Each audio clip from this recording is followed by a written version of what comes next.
Assalamualaikum warahmatullahi wabarakatuh. Salam sejahtera, selamat siang semuanya. Kita berjumpa lagi dengan saya, Afis Ema Sigit Saputro, yang biasa dipanggil Afis, dari program studi Agroteknologi Fakultas Pertanian Universitas Slamet Riyadi Surakarta. Masih di mata kuliah Mekanisasi Pertanian. Di sini kita akan membahas tentang alat mesin tanam. Apakah kalian sudah tahu? Biasanya alat ini dinamakan apa? Ayo, namanya apa? Pada lupa ya, ini namanya mesin transplanter. Sesuai dengan namanya plant itu tanaman, yaitu fungsinya itu untuk menanam, dari kata plant, artinya tanaman. Nah, ini adalah mesin Yanmar. Di sini kita menggunakan mesin Yanmar seri AP4. Nah, ini mesinnya mesin bensin, spesifikasinya mesin bensin 171 cc. Nah, rodanya ada 2 di tengah. Kemudian untuk kapasitas produksinya berapa? Nah, dengan kemampuan mesin sekian, ini sekitar 5 jam per hektar. Jadi kalau menanam padi dengan tenaga ibu-ibu atau tenaga manusia, itu dalam 1 hektar itu bisa 2-3 hari. Tetapi dengan menggunakan mesin transplanter ini hanya 5 jam lebih 30 menit sudah selesai. Ini jadi cukup sangat-sangat menghemat waktu dan sangat efisien. Tidak perlu banyak tenaga kerja. Kenapa demikian? Karena biasanya dalam 1 hektar itu tenaga kerjanya itu biasanya lebih dari 20 orang. Dan itu biasanya paling cepat 1 hari sampai kadang mungkin 2 hari. Nah, kemudian biayanya kalau menggunakan tenaga manusia tanam itu, anggap aja 1 orang biayanya 100.000 dikalikan 20 sudah 2 juta. Kalau dengan alat ini kita bisa menyewa, tidak perlu beli. Menyewa harganya juga di bawah 1 juta untuk luasan 1 hektar, jadi lebih terjangkau. Dan hanya 1 operator. Kalau 2 juga bisa, 1 sebagai teknisi ataupun operator yang bertugas untuk memasukkan bibit padi ke alat ini yang bagian sini ini. Dan juga dia berfungsi kalau terjadi kerusakan pada mesin, dia bisa segera memperbaikinya. Ini adalah mesin transplanter merek Yanmar dengan seri AP4. Lalu luasnya berapa? Alat ini mempunyai luas panjangnya itu 2,1 meter dengan lebarnya 1,5 meter. Nah, ini mesin yang cukup ringkas, bisa digunakan di persawahan di Indonesia, karena kalau yang di luar negeri itu biasanya alat transplanternya itu besar-besar ukurannya, hampir seukuran mobil.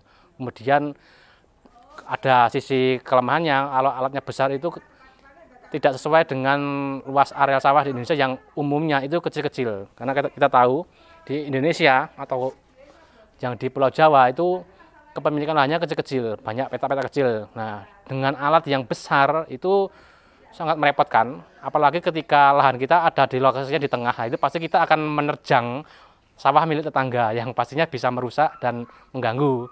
Nah, beda dengan alat yang kecil ini praktis, bisa dijinjing dengan 2 orang, jadi tidak perlu melangkah ke sawahnya tetangga. Dan untuk manuver, untuk berputar juga lebih mudah karena ukurannya kecil, menyesuaikan dengan luas sawah yang juga kecil. Nah, ini mesin transplanter Yanmar.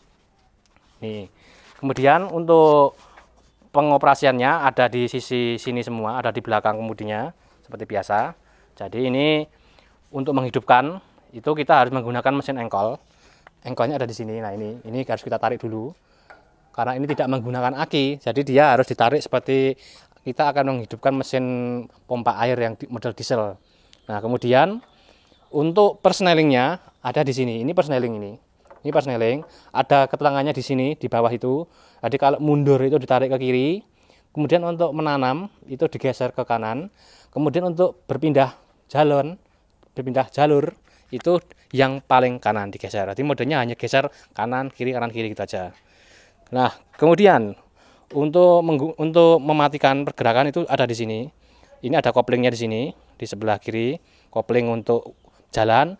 Kemudian yang di sini adalah kopling untuk penanaman, ada di sini. Kemudian untuk berbelok seperti biasa itu harus di rem karena ini modelnya beda dengan stang sepeda motor. Jadi kalau mau belok ke kiri itu harus direm di sebelah kiri. Maka roda di sebelah kiri akan berhenti dan dia akan berbelok ke kiri. Kemudian kalau jika ingin belok ke kanan, ini harus direm, ditarik ruas remnya, maka ban sebelah kanan akan berhenti dan akan berbelok ke kanan. Itu mekanismenya. Nah, kemudian untuk yang tombol-tombolnya ada banyak di bawah ini, nanti bisa kita lihat sendiri nanti ketika saya zoom arahnya ke bagian sini. Jadi kurang lebih seperti itu. Nah, kemudian ini modelnya ada semacam pelampung di bawah ini yang berwarna merah ini, ada 3 pelampung ini. Tujuannya apa? Ya, sesuai dengan namanya pelampung, supaya tidak tenggelam.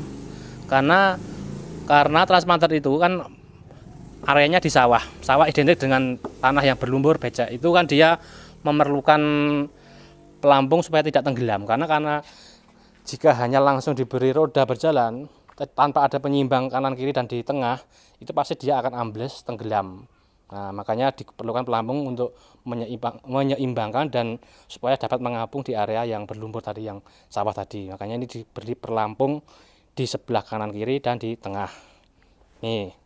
Kemudian untuk letak mesinnya ada di depan sini.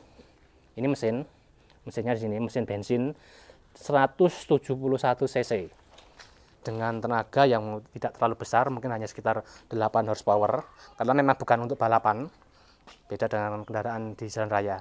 Kemudian untuk bahan bakar ada di sini, di atasnya mesin. Seperti pada umumnya mesin pertanian yang lain, bahan bakar ada di atas mesin. Kemudian ada lampu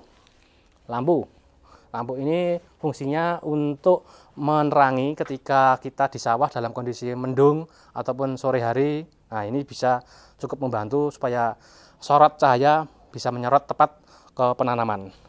Nah, kemudian alat yang di atas ini bagian ini fungsinya untuk meletakkan bibit bukan benih ya. Bibit itu adalah bahan tanam yang sudah berupa tumbuhan hidup yang siap untuk tanam, namanya bibit. Nah, nanti diletakkan di sini, kira-kira yang sudah berumur sekitar 14 hari, diletakkan di bawah sini, kemudian dicepitkan, kemudian dia akan bergerak turun ke bawah, kemudian maju ke depan. Nah, nanti dia akan menancap, nanti dia menancap di sini nih, ada alat penancapnya, nancap untuk menanam tanaman padi, bibit padi itu. Jadi kurang lebih alatnya seperti itu. Ini mesin Yanmar ini. Untuk harga berapa, Pak? Ya, seperti pada umumnya harganya ya relatif, ada yang bilang mahal, ada yang bilang murah. Tapi umumnya alat-alat transplanter gini itu juga masih sama. Itu umumnya yang kepemilikan itu kelompok. Jadi kelompok tani atau gabungan kelompok tani, dia iuran membeli alat, kemudian ketika anggotanya membutuhkan itu dipinjamkan atau bahkan disewakan untuk kelompok tani yang lain yang tidak memiliki alat. Jadi tidak perlu membeli, karena memang alat ini itu tidak setiap waktu terpakai, hanya terpakai pada waktu musim tanam saja. Nah, kebetulan kita ini sudah selesai masa tanam, sehingga alatnya ini bisa kita syuting, kita perlihatkan. Kalau pas musim tanam tentunya alat ini sedang terpakai, malah tidak ada di tempat ini. Nah, ini makanya jika membeli saya kira juga kurang efisien. Nanti alangkah baiknya ya kita menyewa atau pinjam di kelompok tani plus dengan driver ataupun mekaniknya, sudah satu paket itu. Jadi tidak perlu khawatir kalau alatnya rusak ini. Untuk spare part bagaimana? Spare part saya kira sudah tidak susah, karena sekarang di daerah Solo dan sekitarnya itu sudah banyak yang menggunakan mesin-mesin transplanter ini. Ada berbagai merek, ada yang Yanmar, Kubota, Quick, itu juga ada plus dan minusnya. Jadi sesuaikan dengan kebutuhan ini. Inilah mesin transplanter. Demikian untuk video kita pada hari ini tentang mesin tanam transplanter Yanmar AP4. Terima kasih. Wassalamualaikum warahmatullahi wabarakatuh. Salam sejahtera bagi kita semua. Selamat siang. Sampai jumpa.